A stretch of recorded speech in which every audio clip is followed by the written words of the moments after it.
আসসালামু আলাইকুম। আমন্ত্রণ চ্যানেল সংবাদের সঙ্গে আছে হৃদয় হোসেন। সংবাদের শুরুতেই জানিয়ে দিচ্ছি ফ্রেশ আটা, ময়দা, সুজি সংবাদ শিরোনাম। মানবতা বিরোধী অপরাধে শেখ হাসিনাকে বিচারের মুখোমুখি হতেই হবে বললেন প্রধান উপদেষ্টা। স্বজন সহযোগীদেরও বিচারের ঘোষণা। মানবতা বিরোধী অপরাধের দায়ে সাবেক প্রধানমন্ত্রী শেখ হাসিনাকে বিচারের মুখোমুখি হতে হবে। নতুন উপদেষ্টা হিসেবে অধ্যাপক সিআর আবরারের শপথ গ্রহণ। শিক্ষা মন্ত্রণালয়ের দায়িত্ব নিয়ে মূল্যবোধ তৈরিতে কাজ করার প্রত্যয়।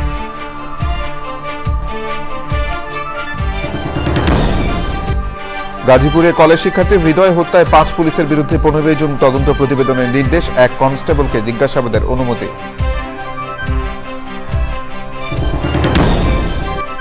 এবং চ্যাম্পিয়ন্স ট্রফির দ্বিতীয় সেমিতে কিছুক্ষণ পর মুখোমুখি সাবেক 2 champion New Zealand South Africa. High scoring ম্যাচের প্রত্যাশা।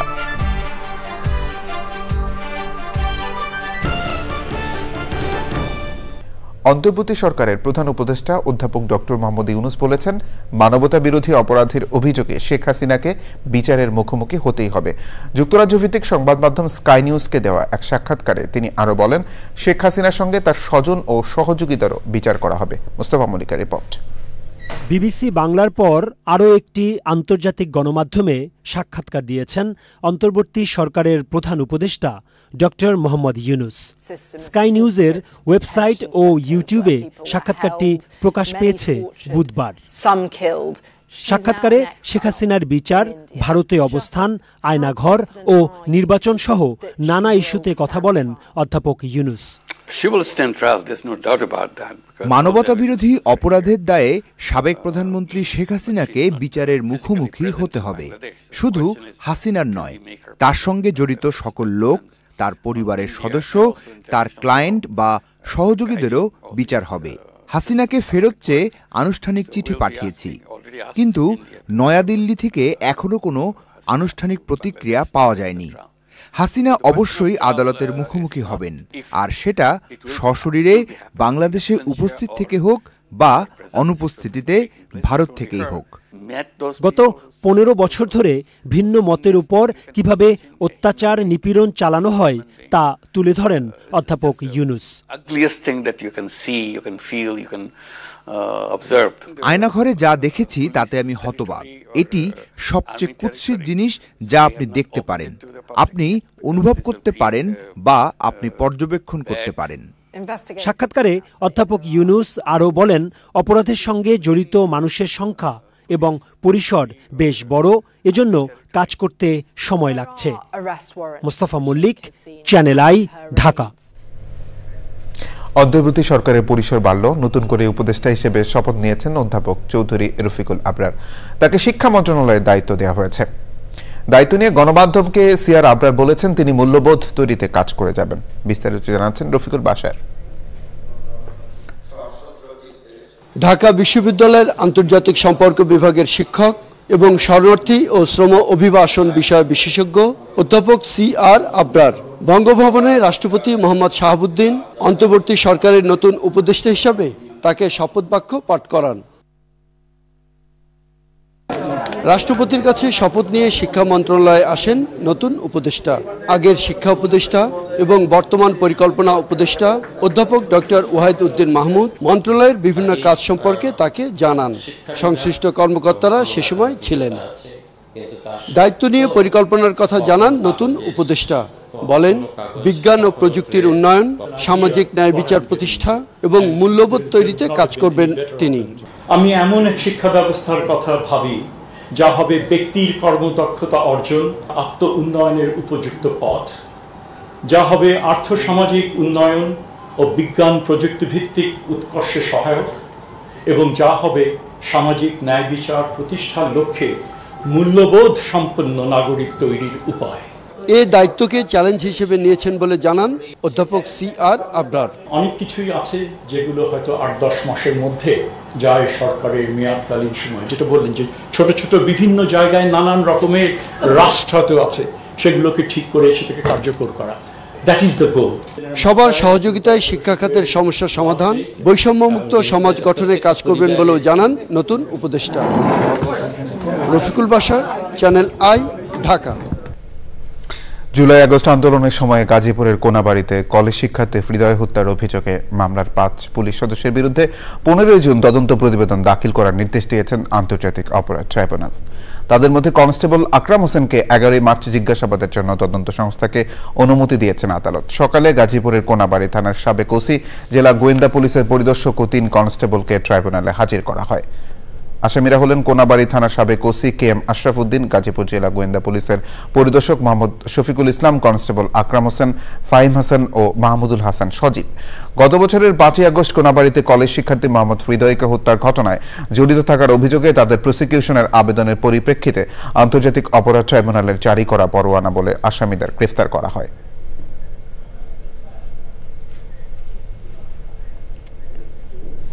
অবৈধ অস্ত্র, মাদক ও বিপুল পরিমাণ অর্থ মজুত রাখার তথ্যের ভিত্তিতে শেখ হাসিনার রাজনৈতিক উপদেষ্টা প্রয়াত HT ইমামের ছেলে ও সিরাজগঞ্জ 4 আসনের সাবেক সংসদ সদস্য তানভীর ইমামের গুলশানের বাসায় গভীর রাতে তল্লাশি চালিয়েছে একদল মানুষ। মঙ্গলবার রাত 12টার দিকে গুলশান 2 নম্বরে শাহাবুদ্দিন আহমদ পার্কের পাশের ওই বাসায় তল্লাশি চালানো শুরু হয়। এর আগে রাত 11:30টার দিকে শতাধিক মানুষ গুলশান 2 নম্বরে বিচারপতি শাহাবুদ্দিন আহমদ পার্কের কাছে জড়ো হন। সেখান থেকে তারা রাত 12টার দিকে তানভীর ইমামের বাসার সামনে যান। সে সময় লোকজন ওই বাড়িতে ঢুকতে চাইলে নিরাপত্তা কর্মীরা তাতে বাধা দেন। বাধা উপেক্ষা করেই তারা বাড়ির দরজা ভেঙে ভেতরে প্রবেশ করেন। এরপর প্রায় আধ ঘন্টা ধরে পুরো বাড়ি তল্লাশি করেন তারা। পরে রাত 12:30টার দিকে খবর পেয়ে ঘটনাস্থলে যায় পুলিশ, সেনাবাহিনী ও র্যাবের একটি দল। আইনশৃঙ্খলা বাহিনীর উপস্থিতি টের পেয়ে সরে পড়ে তল্লাশি চালানো লোকজন। পুলিশ ঘটনাস্থল পরিদর্শন করলেও সাংবাদিকদের কোনো কিছু না জানিয়ে ঘটনাস্থল ত্যাগ করেন।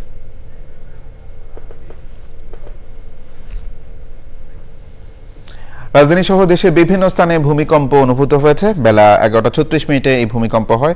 উৎপত্তিস্থল ভারত ও মিয়ানমারের সীমান্তবর্তী এলাকা। ঢাকা থেকে উৎপত্তিস্থলের দূরত্ব 449 কিলোমিটার। উৎপত্তিস্থলে ভূমিকম্পের মাত্রা ছিল রিক্টার স্কেলে 5.6 মাত্রা। ভূমিকম্পে কোনো ক্ষয়ক্ষতির তথ্য পাওয়া যায়নি বলে জানিয়েছে আবহাওয়া অধিদপ্তর। এ নিয়ে গত 10 দিনে 4 বার দেশের বিভিন্ন স্থানে ভূমিকম্প অনুভূত হলো।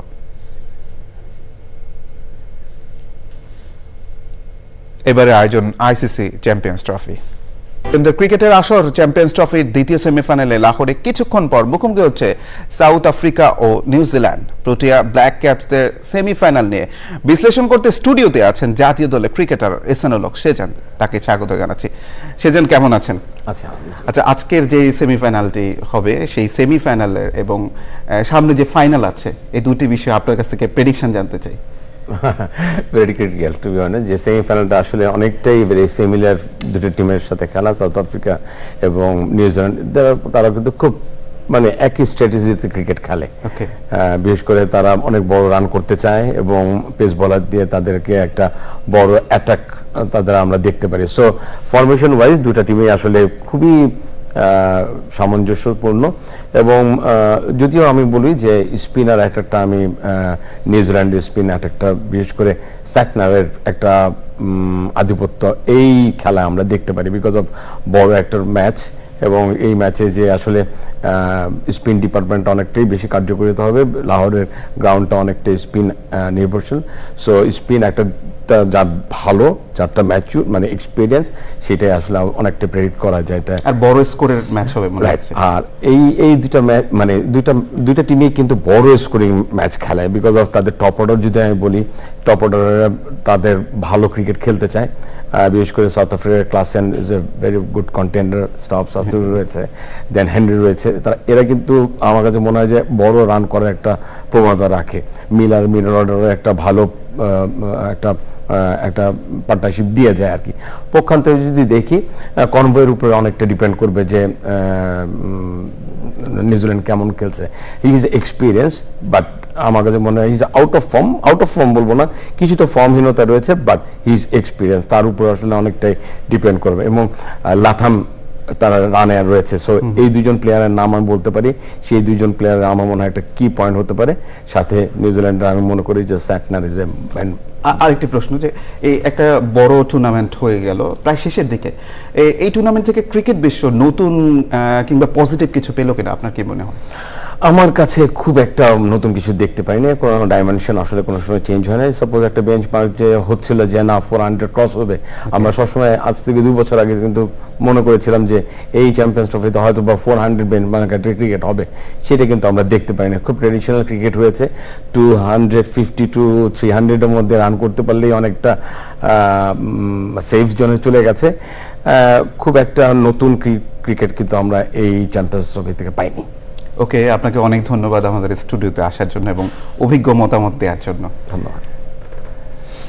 প্রিয় দর্শক, আমাদের সঙ্গে যুক্ত হয়েছিলেন সেজান, সাবেক ক্রিকেটার। আমরা সেজানকে ধন্যবাদ জানাচ্ছি এবং একই সাথে সংবাদের বিরতি নিচ্ছি।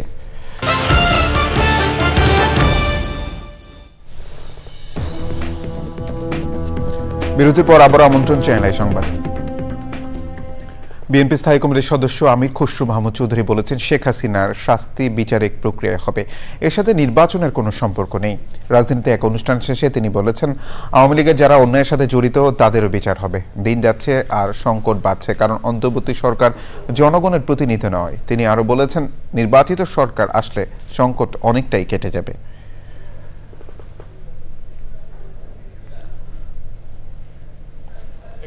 বিচার সরকার আসুক, আরো সরকার পরিবর্তনের সাথে বিচারিক প্রক্রিয়ার তো কোনো সম্পর্ক নেই। বিচারিক প্রক্রিয়া হচ্ছে, আমরা আইনের শাসনে যদি বিশ্বাস করি, তো বিচারিক প্রক্রিয়া চলতে আছে এবং চলবে। সেটা শেখ হাসিনার শাস্তি এখনো হবে, তখনও হবে, তারপরেও হবে। শেখ হাসিনার যতগুলো মামলা আছে, এগুলো তো অনেকগুলো মামলা আছে এবং এগুলো বিচারিক প্রক্রিয়ার মাধ্যমে একটার পর একটা সমাধান হতেই থাকবে। ভোটকেন্দ্র স্থাপনে নীতিমালা সংশোধন করছে নির্বাচন কমিশন। ভোটকেন্দ্র স্থাপনে ডিসি, এসপি, ইএনও, ওসিদের সম্পৃক্ততা না রাখার নীতিগত সিদ্ধান্ত নিয়েছে ইসি। আগের মতোই নির্বাচন কমিশনের জেলা ও উপজেলা অফিসাররা এই কাজ করবেন। দ্বাদশ জাতীয় সংসদ নির্বাচনের আগে কাজী হাবিবুল আউয়াল কমিশন ভোটকেন্দ্র স্থাপনের দায়িত্ব দিয়েছিল ডিসি, এসপি, ইএনও, ওসিদের। এজন্য নীতিমালা সংশোধন করে 2টি কমিটি করা হয়েছিল। জেলা পর্যায়ে ডিসির নেতৃত্বে আর উপজেলা পর্যায়ে ইএনওর নেতৃত্বে। তারও আগে ভোট কেন্দ্র স্থাপনের কাজটি করত নির্বাচন কমিশনের জেলা উপজেলার কর্মকর্তারা।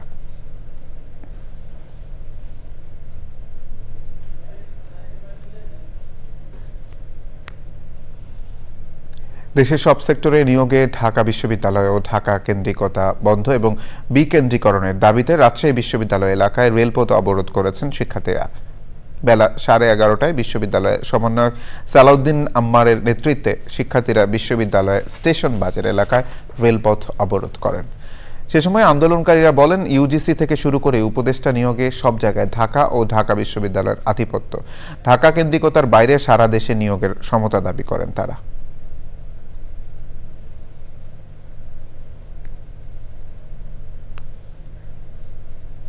চাঁদপুরে নিত্য প্রয়োজনীয় পণ্যের বাজার স্থিতিশীল করার লক্ষ্যে জেলা পর্যায়ে বিশেষ টাস্কফোর্সের অভিযান অব্যাহত রয়েছে।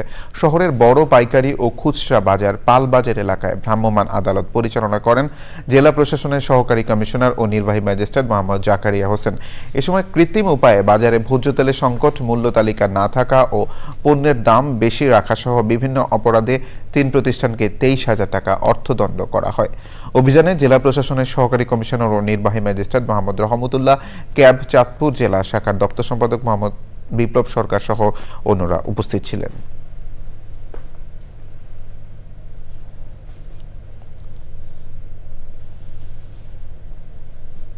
আমদানি পণ্যের উপর শুল্ক আরোপের প্রতিবাদে যুক্তরাষ্ট্রের উপর পাল্টা শুল্ক আরোপ করেছে কানাডা। মেক্সিকো ও চীনও যুক্তরাষ্ট্রের পণ্যে পাল্টা শুল্ক আরোপ করেছে। মেক্সিকো ও কানাডা থেকে যুক্তরাষ্ট্রে আমদানি করা পণ্যের উপর 25% আর চীন থেকে আমদানি করা পণ্যে অতিরিক্ত 10% শুল্ক মঙ্গলবার কার্যকর হয়েছে। কানাডার প্রধানমন্ত্রী জাস্টিন ট্রুডো $30 বিলিয়ন মূল্যের মার্কিন পণ্য আমদানিতে তাৎক্ষণিকভাবে 25% শুল্ক আরোপের ঘোষণা দিয়েছেন। একই সঙ্গে যুক্তরাষ্ট্র কানাডার বিরুদ্ধে বাণিজ্য যুদ্ধ শুরু করেছে বলেও মন্তব্য করেছেন তিনি। ট্রুডো জোর দিয়ে বলেন, কানাডীয়রা যুক্তিসঙ্গত এবং ভদ্র, কিন্তু লড়াই থেকে পিছপা হবে না, বিশেষ করে যখন দেশের কল্যাণ ঝুঁকিতে থাকে। শুল্ক আরোপের ফলে কানাডীয়রা বলেছেন এটা সম্পূর্ণ অনৈতিক। এতে কেবল কানাডা নয়, যুক্তরাষ্ট্রের নাগরিকরাও ক্ষতিগ্রস্ত হবেন।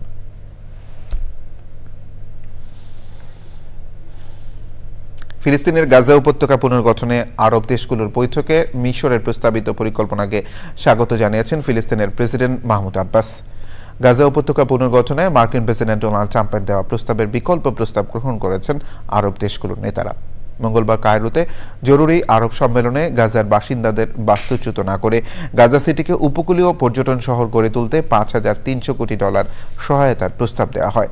মিশরের এই প্রস্তাব গাজার নিয়ন্ত্রণভার হামাসের বদলে সেখানে মানবিক সহায়তা প্রদান ও পুনর্গঠনের দায়িত্ব অনির্দিষ্টকালের জন্য একটি অন্তর্বর্তী সরকারের হাতে দেওয়ার প্রস্তাব করা হয়।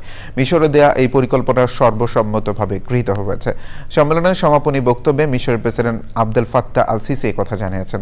যদিও গাজা নিয়ন্ত্রণে আরব দেশগুলোর প্রস্তাবের বিষয়ে হামাসের বক্তব্য জানা যায়নি।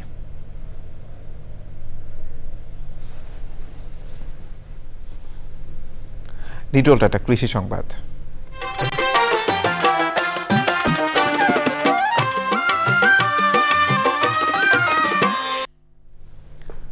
কুড়িগ্রামে পুরোদমে শুরু হয়েছে বোরো আবাদ, তবে ডিজেল, বিদ্যুৎ ও কৃষি মজুরের দাম বাড়ায় হিমশিম খেতে হচ্ছে কৃষকদের। এই অবস্থায় কৃষি প্রণোদনা সহ উৎপাদিত ধানের ন্যায্য মূল্য দাবি করছেন কৃষক। কুড়িগ্রাম প্রতিনিধি শ্যামল ভৌমিকের তথ্য ভিডিওচিত্রে আল মুকসিদের রিপোর্ট। জেলায় এবার একটু দেরিতে শুরু হয়েছে বোরোর আবাদ। ধানের ন্যায্য মূল্য পাওয়া যাবে কিনা এই শঙ্কা নিয়ে কুড়িগ্রামের চলতি মৌসুমে বোরো চারা লাগানোর জন্য সেচ ক্যানেল তৈরি, সার প্রয়োগ, জমি প্রস্তুত, চারা উত্তোলন ও রোপণে ব্যস্ত সময় পার করছেন কৃষক। যেভাবে খরচ খেলা হবার লাগছে তাতে যদি ধানের দাম না থাকে তাহলে মানুষের একটু ক্ষতি হবে, গৃহস্থর ঘরের ক্ষতি হবে।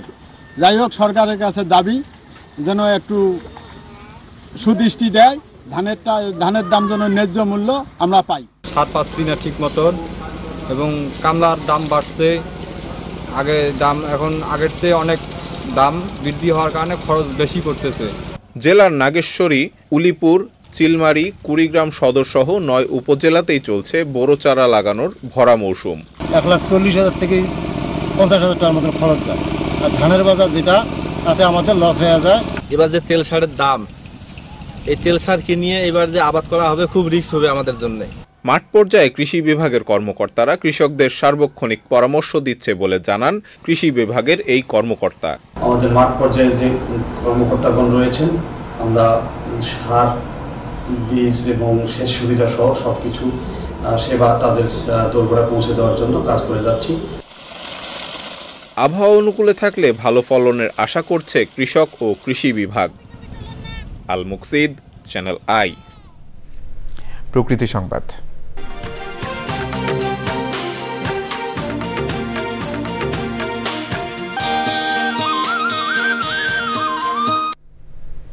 দখলদারদের আগ্রাসনে অস্তিত্ব সংকটে ময়মনসিংহের বিভিন্ন নদ নদী বাঁশের অস্থায়ী বাঁধ দিয়ে মাছ চাষ করছে প্রভাবশালীরা। নদীর নাব্যতা সংকটে হুমকিতে পরিবেশ ও জলজ জীববৈচিত্র্য। নদী রক্ষা আইন থাকলেও নেই যথাযথ প্রয়োগ। তবে দখলদারদের বিরুদ্ধে ব্যবস্থা নেওয়ার আশ্বাস দিয়েছে জেলা প্রশাসন।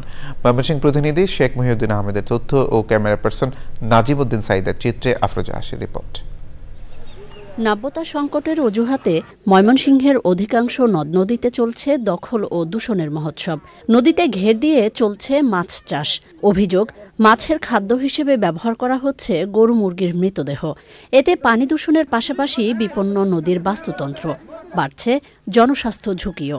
নদীর পরিবেশে এত খারাপ হয়েছে, এটা বাদেন নামাজ তো দূরের কথা, এটা পাশে দিয়ে গেলেও বন্ধ করে বিভিন্ন মানুষ এখানে থাইকা মাছ মারা বিক্রি করে তাদের সংসার চালাইতে। স্থানীয়দের দাবি, ওপর মহলকে ম্যানেজ করেই পরিবেশ বিরোধী এমন কর্মকাণ্ড চালাচ্ছে প্রভাবশালীরা। সাইজে বানবন্ডি কাটতে দেয়, আমরা আগের মতোই চলতে চাই। গরুর ভুড়ি, মরা মুরগি, অন্যান্য এই খাবার এই তারাই পাঙ্কাশ মাছেরা দেয়। দখলমুক্ত ও নদীকে প্রবাহমান করার পাশাপাশি স্বাস্থ্য ঝুঁকি কমাতে দ্রুত কার্যকর উদ্যোগের তাগিদ দিয়েছেন পরিবেশবাদীরা। নদী, নালা, খাল, বিল যেগুলো ভরাট করে ফেলছে তাদের বিরুদ্ধে সরকারের একেবারে সুনির্দিষ্ট পদক্ষেপ গ্রহণ করতে হবে, যাতে আমাদের পরিবেশ বিপন্ন না হয়। ব্রহ্মপুত্র একটি শাখা নদীকে প্রশাসন যন্ত্রের সাথে যোগ সাজস করে এটিকে বিল বানিয়ে কোনো ব্যক্তি বা গোষ্ঠী লিজ নিয়েছে। জড়িতদের বিরুদ্ধে আইনি ব্যবস্থা নেওয়ার আশ্বাস জেলা প্রশাসকের। নদী কাউকে বন্দোবস্ত দেওয়া হয়নি। যদি সেরকম বন্দোবস্ত দেওয়া হয়েছে বলে আমাদের কাছে কোনো ডকুমেন্ট দেখাতে পারে, তাহলে আমরা তাদের বিরুদ্ধে আইনানুগ ব্যবস্থা গ্রহণ করব। ময়মনসিংহে ছোট বড় 59টি নদ নদীর মধ্যে 5 বছরে বিভিন্ন প্রকল্পের আওতায় খনন করা হয়েছে 21টি। প্রাণ প্রকৃতি রক্ষায় অবশিষ্ট নদীগুলো দখলমুক্তের জোর দাবি জানিয়েছেন পরিবেশবাদী ও স্থানীয়রা। আফরোজা হাসি, প্রকৃতি ও জীবন ডেস্ক, চ্যানেল আই। সংবাদ শেষ করব সবশেষে ফ্রেশ আটা, ময়দা, সুজি। সংবাদ শিরোনামগুলো জানিয়ে দিচ্ছি আরো একবার। মানবতা বিরোধী অপরাধী শেখ হাসিনাকে বিচারের মুখোমুখি হতেই হবে বললেন প্রধান উপদেষ্টা। স্বজন সহযোগীদেরও বিচারের ঘোষণা। মানবতা বিরোধী অপরাধের দায়ে সাবেক প্রধানমন্ত্রী শেখ হাসিনাকে বিচারের মুখোমুখি হতে হবে। নতুন উপদেষ্টা হিসেবে অধ্যাপক সিআর আবরারের শপথ গ্রহণ। শিক্ষা মন্ত্রণালয়ের দায়িত্ব নিয়ে মূল্যবোধ তৈরিতে কাজ করার প্রত্যয়।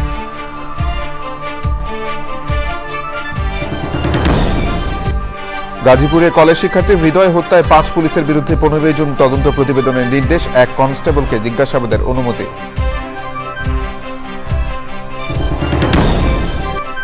এবং চ্যাম্পিয়ন্স ট্রফির দ্বিতীয় সেমিতে কিছুক্ষণ পর মুখোমুখি সাবেক 2 champion New Zealand South Africa. High scoring ম্যাচের প্রত্যাশা।